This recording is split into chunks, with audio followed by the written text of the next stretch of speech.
আসসালামু আলাইকুম এভরিওয়ান, সবাই কেমন আছেন? বাটাবাটি ঝামেলা ছাড়াই হাতেই বানালাম ভর্তা।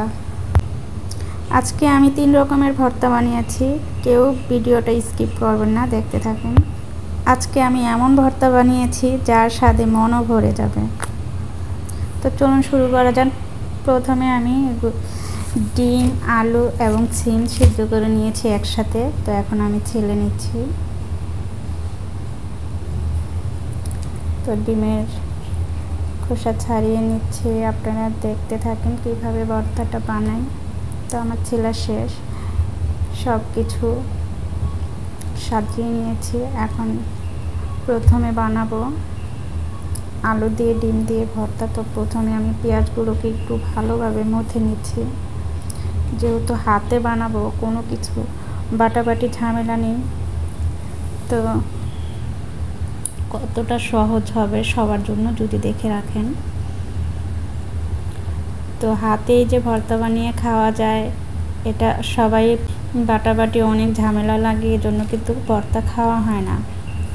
তো আমার এরকম সহজ পদ্ধতি যদি দেখে রাখেন, অবশ্যই আর ঝামেলা মনে হবে না।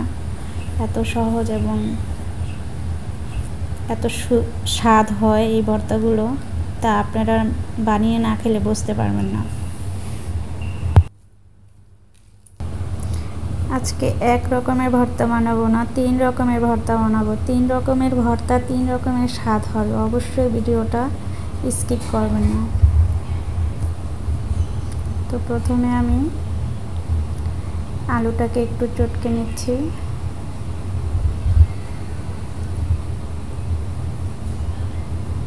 এটা হচ্ছে আলুর ভর্তা, আলু এবং ডিম আলুর ভর্তা। এত যে স্বাদ হয় আমি জানতামই না, খুবই স্বাদ হয়েছে। আপনারাও বাসায় ট্রাই করে দেখবেন। আজকে আমি 3 রকমের ভর্তা বানিয়েছি। এটার মধ্যে কোনটা সবচেয়ে বেশি স্বাদ হয়েছে আপনারা বানিয়ে খেয়ে তারপরে আমাকে কমেন্টে জানাবেন। আর আপনারা কি ধরনের ভর্তা রেসিপি অবশ্যই কমেন্টে জানাবেন।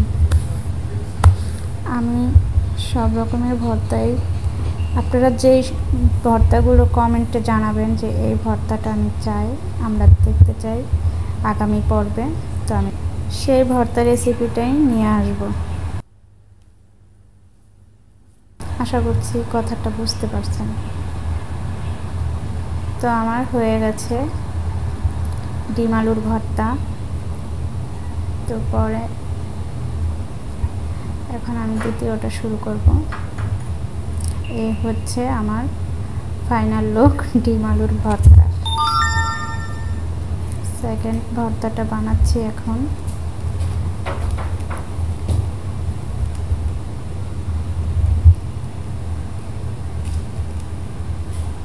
একটু লবণ দিয়ে প্রথমে পেঁয়াজগুলোকে ভালোভাবে মেখে নিতে হবে। একটু প্রেসার দিয়ে পেঁয়াজটাকে মাখতে হবে। তো আমি ভয় পাচ্ছি যদি আবার ঝাল বেশি হয়ে যায়, তাই একটা আর আরেকটার অর্ধেক নিয়েছি এখানে ডিম ভর্তায়। আমার ছেলে মেয়েরা একটু ঝালটাকে ভয় পায়। ভর্তা দেখলে কার না জিভে জল আসে। অনেক টেস্ট হয়েছে এই ভর্তাগুলো।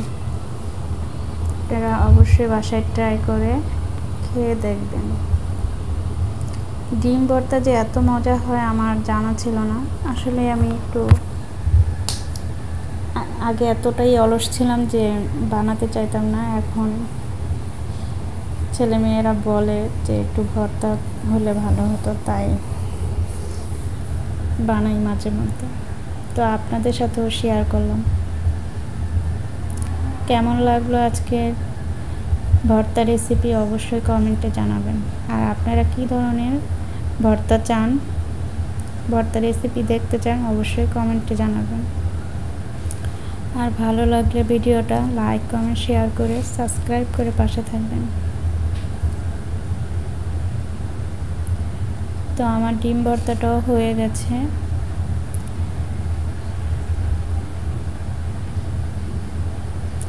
এখন আমি বানাবো সিম ভর্তা।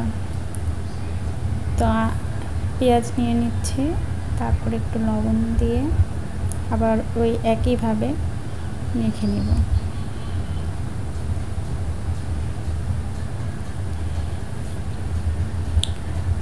খুবই সহজ, কোনো ঝামেলা নাই, কিছু নাই, একসাথে সব কিছু সিদ্ধ করেছি, তারপর একে একে ভর্তা বানাচ্ছি। সব কিছু রেডি করে নিলে খুবই সহজ। আর পাটা কিন্তু অনেক ঝামেলা লাগে, তো ঝামেলাহীন ভর্তা খেতে চাইলে ঠিক এভাবেই করবেন।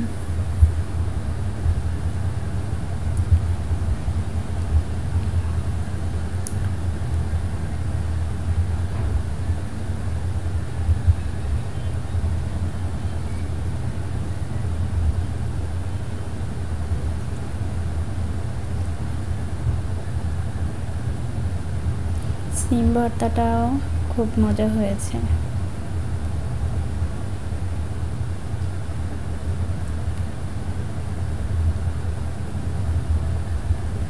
তো আজকে আমার 3টা ভর্তার মধ্যে কোন ভর্তাটা আপনাদের কাছে ভালো লেগেছে সেটা অবশ্যই কমেন্টে জানাবেন।